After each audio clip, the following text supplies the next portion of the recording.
आज ही Doubtnut app download करें। Doubtnut पर होगा अब आपके सभी मैथ्स, केमिस्ट्री, फिजिक्स और बायोलॉजी डाउट्स का सफाया।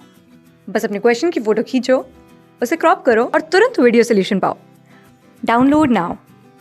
नमस्कार दोस्तों, स्वागत करता हूँ आप सभी का। आपका प्रश्न है, वाष्पीकरण का शीतलता से क्या संबंध है। ठीक है ना। तो आइए हम इस प्रश्न के उत्तर को जानते हैं।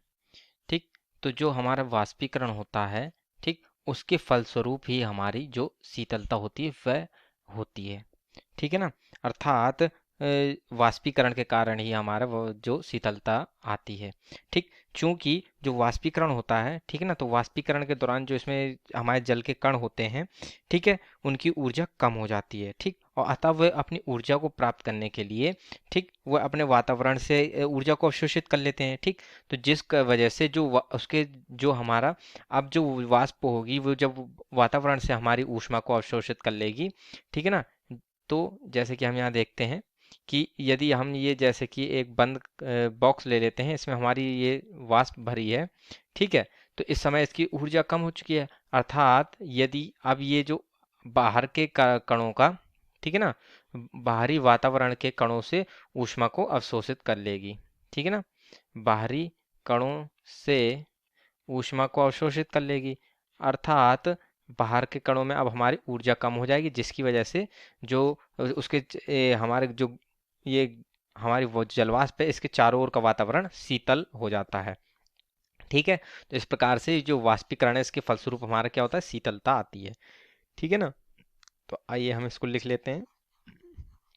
ठीक है, तो इसको इस प्रकार से लिखते हैं हम कि वाष्पीकरण के दौरान, वाष्पीकरण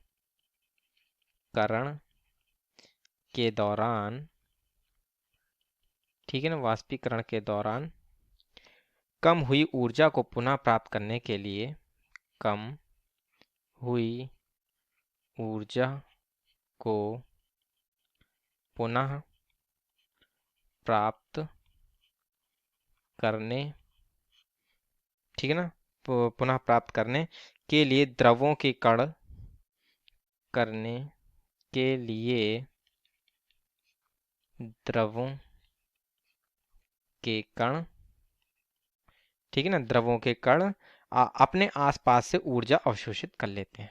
अपने आस पास से, ठीक है ना, आसपास से ऊर्जा को अवशोषित कर लेते हैं। शोषित, अवशोषित कर लेते हैं। ठीक है ना। इस तरह आसपास से ऊर्जा अवशोषित होने से आसपास ठंडक होने लगती है, जिसके कारण वहां पर शीतलता बढ़ जाती है। ठीक है ना। इस तरह आसपास से ऊर्जा, इस तरह से आस पास से, ठीक है ना, इस तरह से आसपास से ऊर्जा अवशोषित होने से, अवशोषित, ठीक है ना, अवशोषित होने से, ठीक, अवशोषित होने से आसपास ठंडक होने लगता है। आस पास ठंडक होने लगता, लगती, ठीक है ना, ठंडक होने लगती है और शीतलता आ जाती है। और, ठीक है ना, शीतलता, ठीक है, और शीतलता, ठीक है, आ जाती है। ठीक है, अर्थात इस वाक्यांश से हम क्या स्पष्ट होता है कि जो पहले हमारा वाष्पीकरण होता है, ठीक, और वाष्पीकरण के फलस्वरूप जो भी हमारा जल होती है वो वाष्प में परिवर्तित होती है, जिसकी वजह से उसकी जो ऊर्जा है द्रवों के उसमें क्या, उसमें ऊर्जा की कमी हो जाती है। ठीक है ना। अतः वह अपनी ऊर्जा को पुनः प्राप्त करने के लिए, ठीक है ना, अपने आसपास से ऊर्जा को अवशोषित कर लेती है। और ऊर्जा के अवशोषण के कारण जो होता है वो जो आसपास के हमारा वातावरण है उसकी ऊर्जा में कमी हो जाती है। ठीक है, अर्थात वो जो आसपास का ठीक है, वो आसपास है वो हमारा ठंडा होने लगता है। ठीक है, और जो ये ठंडक होने की प्रक्रिया ये हमारी शीतलता कहलाती है। ठीक है ना, और इस प्रकार से वाष्पीकरण के फलस्वरूप हमारी जो वातावरण में है वह शीतलता आ जाती है। ठीक है ना, तो इस प्रकार से हमारे प्रश्न का उत्तर पूर्ण होता है। आशा करता हूँ आप सभी को उत्तर समझ में आया होगा। धन्यवाद।